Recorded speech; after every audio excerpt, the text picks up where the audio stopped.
Say hello to Big Bertha.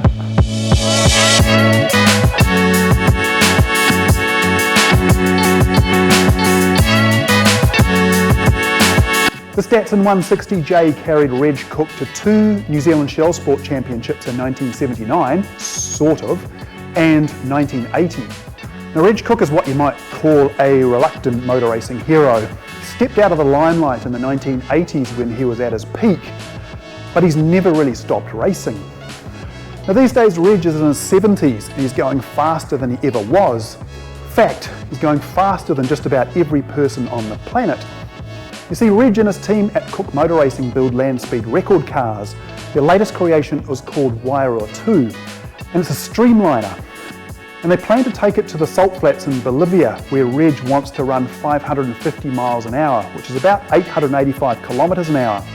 And if they achieve that, they'll set a new land speed record for a piston-engined, wheel-driven car. And I reckon he'll do it.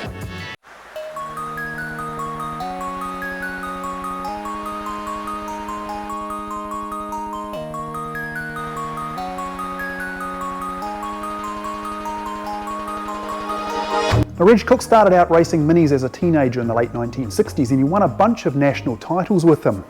And then he won the New Zealand Castrol GTX Championship with a Ford Escort RS 1600, and then he upgraded to a Lola T300 Formula 5000. In the 1975 season, Reg started racing a Datsun 1200 that was owned by Mark Petch. The Datsun was actually built to take on the minis in the 1300cc class in the New Zealand Saloon Car Championship. Now that little 1200 was so successful that Nissan in Japan sent out a full factory Group 2 100A Cherry, plus one of its engineers. This was a pretty big deal.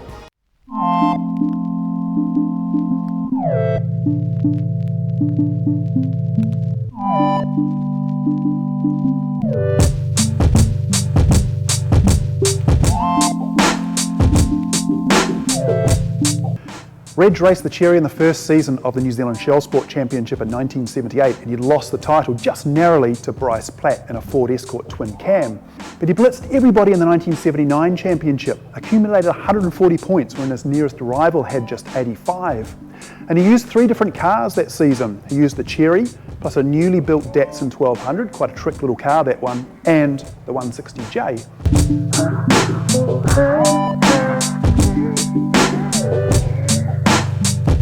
Reg then won the championship again in 1980 and the 160J was the only car he drove.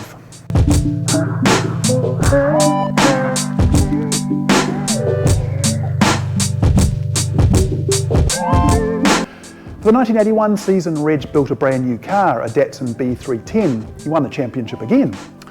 Big Bertha was sold to Kevin Ryan. Kevin Ryan actually went on to finish 3rd in that season's championship, so Reg Cook cars finished 1st and 3rd.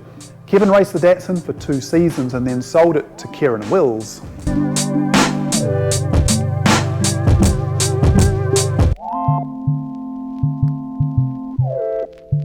From Warren Bird and Kieran Wills, smoking Kieran Wills there, braking too late there, off backwards, nearly into the fence, but the sand doing a marvellous job. Now in 1995, Big Bertha was purchased by Lynn Hatton and he kept it for 29 years, till selling it just recently to my good buddy Keith.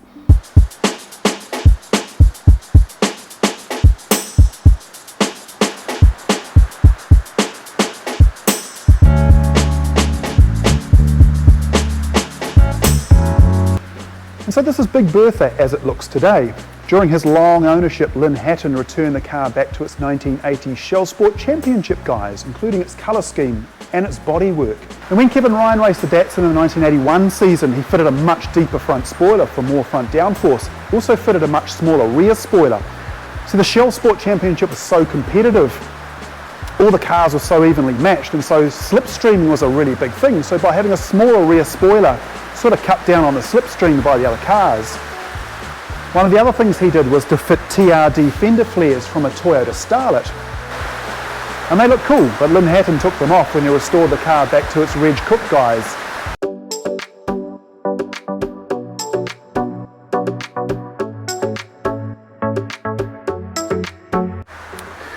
Now here's the thing with this car, it shouldn't actually exist. Reg Cook never planned to build the 160J.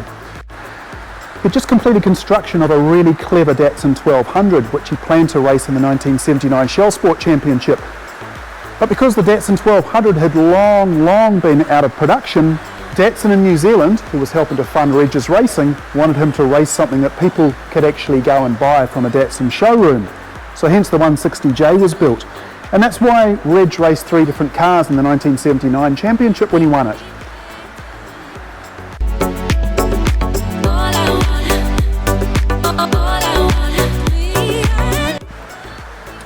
So I've plucked the hood off so we can have a look inside the engine bay, and of course the first thing you notice is the crazy engine setback. This car was built for the New Zealand ShellSport Championship, and the ShellSport regulations allowed you to move the engine from its original location by up to 12 inches, which is about a foot, which is a long way in a little tiny car like this. This car runs and ran in period a Datsun L series motor. This is an L20, so it's up to the full 2 litre limit that the class allowed, up to 2000 cc's.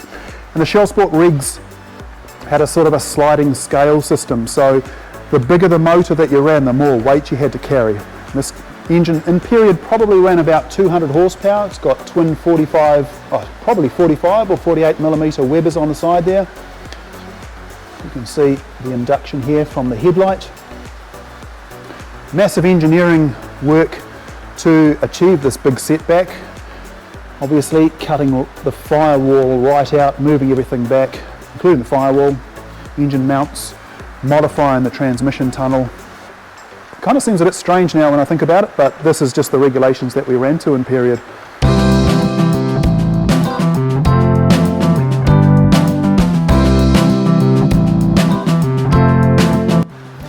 So let's take a look inside. And you know how we got that massive engine setback? Well, of course, that imposes on the cabin. So you've got this huge transmission tunnel here because this is all taken up by engine. And of course, because of the engine setback, you've also got the gearbox setback, which means that in this case, we've got this mad gear shift lever which actually comes forward, which must take a little bit of getting used to. But such is the price you pay. It's all modified, all the firewall and everything has been moved right back to make space for the carburetors. Geez, it's really quite something in here. This right here is the ignition switch, the ignition key.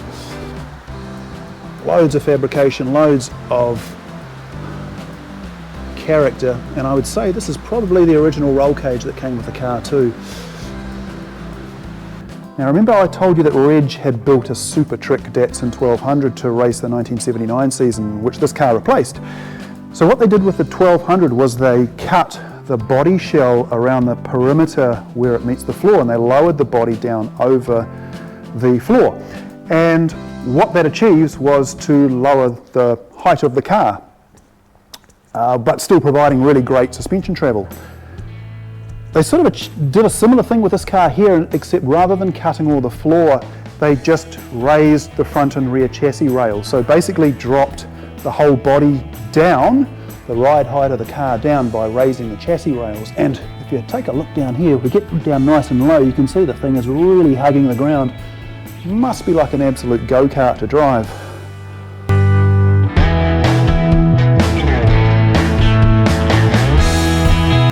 So why did Reg Cook call this car Big Bertha? I mean, standing next to it, it feels pretty small. But remember that this car replaced a 100A Cherry and a 1200, and compared to those, it was a pretty sizable beast. So I guess the name just sort of stuck. But anyway, thanks for watching guys. Hope you enjoyed this little video, and we will catch you next time. Cheers.